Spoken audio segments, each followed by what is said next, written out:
نحمده ونصلي على رسوله الكريم أما بعد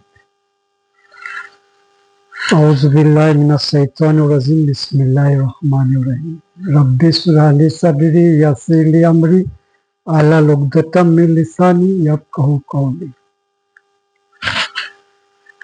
কুরআনের প্রথম ওহীৰ ৫টা আয়াত এই সম্পৰ্কে এবছৰ আগতে মই এটা ভিডিঅ' পোষ্ট কৰিছিলোঁ, কিন্তু আজি মই বেলেগ এটা এই একে ৫টা আয়াতৰ ওপৰত অন্য এটা বিষয় লৈ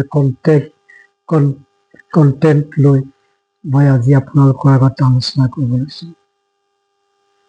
সেইটো হ'ল এই ৫টা আয়াতত ইকৰা এই শব্দটো দুবাৰ কিয় আল্লাহ প্ৰয়োগ কৰিলে। ইকৰা শব্দৰ অৰ্থ হ'ল পঢ়, ৰিড, আৰু ইয়াৰ লগত এই কি কথা আছে, কি এনেকুৱা কথা আছে যাৰ যোগেদি আমি আমাৰ অন্তৰৰ বেমাৰ, আমাৰ ৰোগ আমি নিৰাময় কৰিব পাৰিম। যেনে আপোনালোকে চাব পাৰে এই ৫টা আয়াতত নামাজৰ বিষয়ে, ৰোজাৰ বিষয়ে, হজৰ বিষয়ে, জাকাতৰ বিষয়ে, পৰ্দাৰ দৰে মূল্যৱান কথা একো কোৱা নাই, একো উল্লেখ কৰা নাই। কিন্তু দুটা শব্দ ইকৰা দুবাৰ ইয়াত কৈছে পঢ়াৰ ওপৰত। সেই বিষয়টোনো কি, সেই বিষয়টোৰ ওপৰত আমি চাম। যদি আমি চাপোজ যেনিবা ৰোজাৰ কথা, এতিয়া ৰোজা আমাৰ হৈ গ'ল, ৰোজাৰ কথা যদি আমি ভাবোঁ, তেতিয়াহ'লে আমি পুৰণি যিবিলাক মুছলিম স্কলাৰ আছে, এই স্কলাৰসকলে কি কৈছে, তেওঁলোকে কৈছে যে মানুহৰ ৰুহ বা আত্মাৰ বেমাৰ হয় আৰু তাৰ প্ৰভাৱ শৰীৰৰ ওপৰত পৰে। যেতিয়া আমি ৰোজা ৰাখোঁ, লঘোণ দিওঁ, ব্ৰত ৰাখোঁ, তেতিয়া কি হয়, দিলৰ বেমাৰ, ৰুহৰ বেমাৰ ই আৰোগ্য হয় আৰু তাৰ প্ৰভাৱ শৰীৰত পৰে, শৰীৰৰ বিভিন্ন বেমাৰ ঠিক হয়। যেনেকৈ 2015-16 চনত নোবেল প্ৰাইজ বিজেতা এজন বিজ্ঞানীয়ে এই কথাটো কৈছিলে যে যদি আমি 3 দিন ৰোজা ৰাখোঁ, তেতিয়াহ'লে সেই ৰোজাৰ ফলত আমাৰ শৰীৰৰ যিটো ষ্টেট চেল মবিলাইজেশ্যন হ'ব ধৰে, অৰ্থাৎ যিবিলাক খালী চেল আছে এই খালী চেলবিলাক পূৰা হয়, নতুন হ'ব ধৰে, বডিটোত আৰোগ্যতা লাভ কৰে। যেনেকৈ আমাক আগৰ পুৰণি স্কলাৰসকলে কৈছে, সেইধৰণে বডিটো আমি কি কৰিব পাৰোঁ, আমি নতুন এটা শক্তি আহৰণ কৰিবলৈ সক্ষম হওঁ। ঠিক তেনেকৈ নামাজৰ উপকাৰিতাৰ বিষয়ে আমি বহুতো জানো, হজ জাকাতৰো উপকাৰিতা আছে, পৰ্দাৰো উপকাৰিতা আছে, সকলোবিলাক আমি জানো। কিন্তু পঢ়, এই যে ইকৰা, এই শব্দটোৰ যোগেদি, এই শব্দ দুটাৰ যোগেদি আমি অন্তৰৰ বেমাৰ কেনেকৈ কৰিব পাৰোঁ। কাৰণ আপোনালোকে চাব পাৰে এই ৫টা আয়াতত কৈছে আউযু বিল্লাহি মিনাশ শাইতানিৰ ৰাজিম বিসমিল্লাহিৰ ৰহমানিৰ ৰহিম ইকৰা বিস্মি ৰাব্বিকাল্লাযী খালাক খালাকাল ইনসানা মিন আলাক ইকরা রাব্বুকাল আকরাম আল্লাযী আল্লামা বিল কালাম আল্লামাল ইনসানা মা লাম ইয়ালাম। এই ৫টা প্ৰথমটোত কৈছে ইকৰা বিস্মি ৰাব্বিকাল্লাযী, আৰু দ্বিতীয়টোত কৈছে ৩ নম্বৰ আয়াতত ইকৰা ৰাব্বুকাল আকৰাম। এই কথাটোৰ ওপৰত যদি আমি চাব যাওঁ, তেতিয়াহ'লে আজি প্ৰায় 1000 বছৰৰ আগত ফখৰুদ্দিন ৱাল ৰাজি নামৰ এজন পাৰ্চী স্কলাৰ, বহুত বিদ্যান লোক, তেওঁ তফছিকাৰক হয়, তেওঁক বহুতে মানুহে সন্মান কৰে আৰু আজিও তেওঁক সন্মান বহুতে দিয়ে। তেখেতৰ তফছিৰৰ যিটো ধাৰা, সেই ধাৰাটো অনুকৰণ কৰি বহুতে তেখেতক সন্মান দিয়ে। আৰু সেই সেই পণ্ডিতজনে কৈছে যে প্ৰথম ইকৰা যে কৈছে ইকৰা বিস্মিকা ৰাব্বিকাল্লাযী, তেখেতে তেওঁৰ তফছিৰত কৈছে যে ইয়াত আধ্যাত্মিক জ্ঞানৰ কথা কৈছে, আসমানিক জ্ঞানৰ কথা, যিবিলাক জ্ঞান আল্লাহৰ পৰা ৰসুল পাক সাল্লাল্লাহু আলাইহি ইছলামৰ যোগেদি আহে, সেই জ্ঞান আমি আহৰণ কৰা উচিত, সেই জ্ঞান আমাৰ দৰকাৰ, সেই জ্ঞান আমি ল'ব লাগিব, তাৰ কাৰণে আমি পঢ়িব লাগিব, এই কিতাপ আধ্যাত্মিক জ্ঞানৰ কিতাপ আমি পঢ়িব লাগিব। আৰু দ্বিতীয়তে কৈছে 3 নম্বৰ যিটো ইকৰা, সেই ইকৰাটোৰ যোগেদি কৈছে যে এই দুনিয়াবী যিটো জ্ঞান বিজ্ঞানৰ কথা, চায়েন্সৰ কথা, কেমেষ্ট্ৰিৰ কথা, ফিজিক্সৰ কথা, মেথছৰ কথা, ইতিহাসৰ কথা, পলিটিকেল চায়েন্সৰ কথা, ছচিয়েলৰ কথা আদি বহুত ধৰণৰ জ্ঞান, যিটো দুনিয়াবী জ্ঞান, সেই জ্ঞানটোৰ কথা কৈছে, সেই জ্ঞানটো আমি আহৰণ কৰিব লাগিব। যেতিয়া আমি পঢ়িম আৰু এই ধৰণৰ দুটা জ্ঞান আমি কম্বাইন কৰিম, তেতিয়াহে আমি এনেকুৱা এটা শিখৰত উপনীত হ'ব পাৰিম, যাৰ যোগেদি আমি এটা নতুন সভ্যতা গঢ়িব পাৰিম।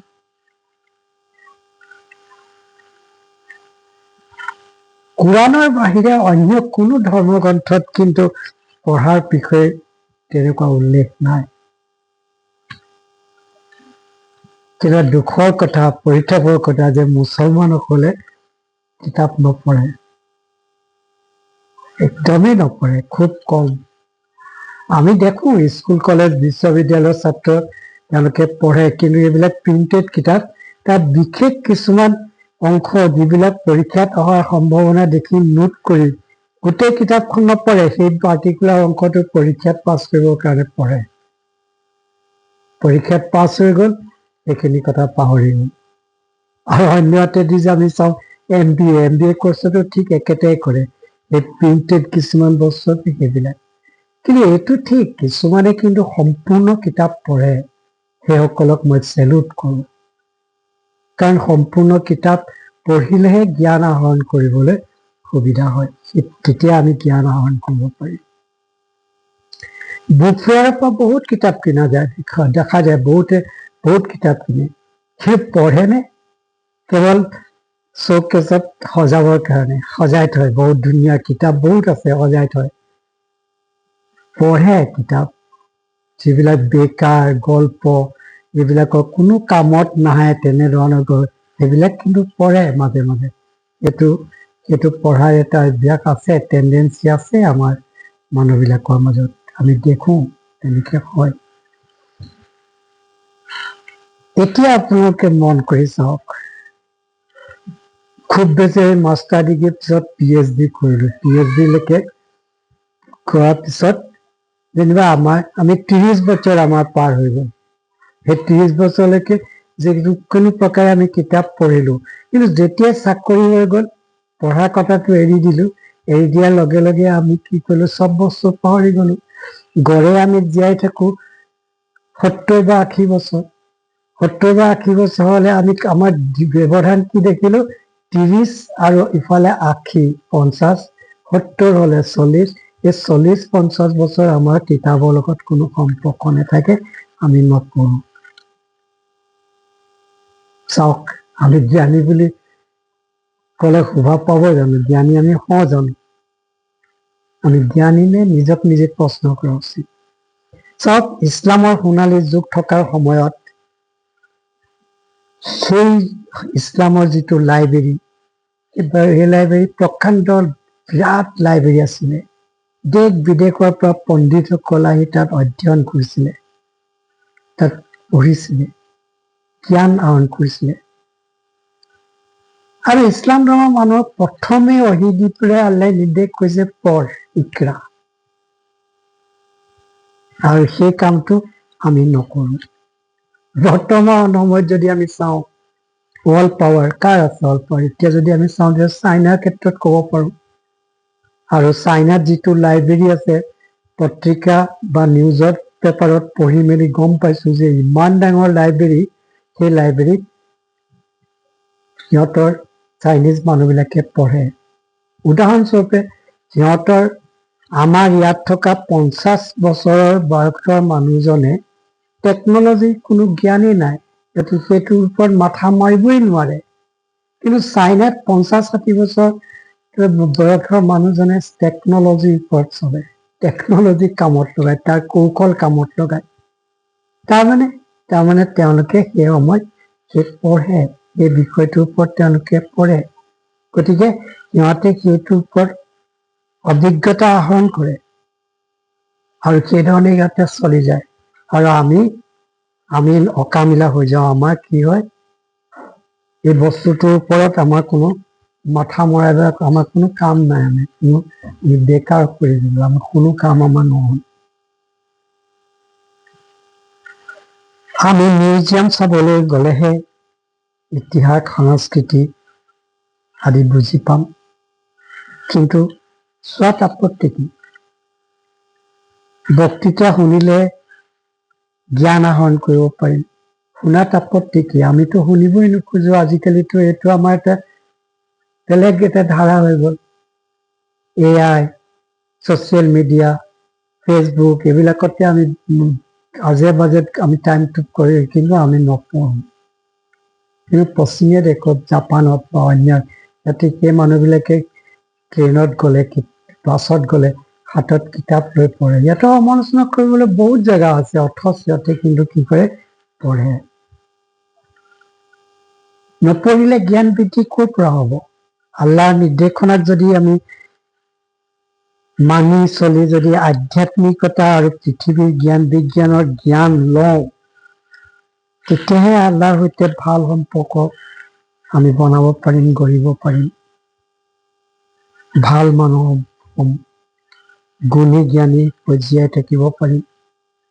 সেয়েহে ইকৰা, পঢ়, ৰিড শব্দটো প্ৰথম 5টা অহি যোগেদি নাজিল হোৱাৰ আয়াতত দুবাৰ আল্লাহে ইকৰা কথাটোৰ ওপৰত গুৰুত্ব দিছে।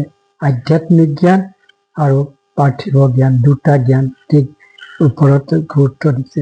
আৰু ফখৰুদ্দিন ৱাল ৰাজি তফচিকাৰজনে গুৰুত্ব দিছে যে আধ্যাত্মিক আৰু দুনিয়াবী জ্ঞানৰ ওপৰত আমি আহৰণ কৰিবলৈ হ'লে আমি পঢ়িবই লাগিব। নপঢ়িলে আমি আল্লাহক চিনি পাম কেনেকৈ? যদি আপোনালোকৰ ভিডিঅ'টো ভাল লাগে, নিশ্চয় লাইক আৰু শ্বেয়াৰ আৰু ছাবস্ক্ৰাইব কৰিব নাপাহৰিব। আলহামদুলিল্লাহ। আসসালামু আলাইকুম ওয়া ৰাহমাতুল্লাহি ওয়া বাৰাকাতুহু।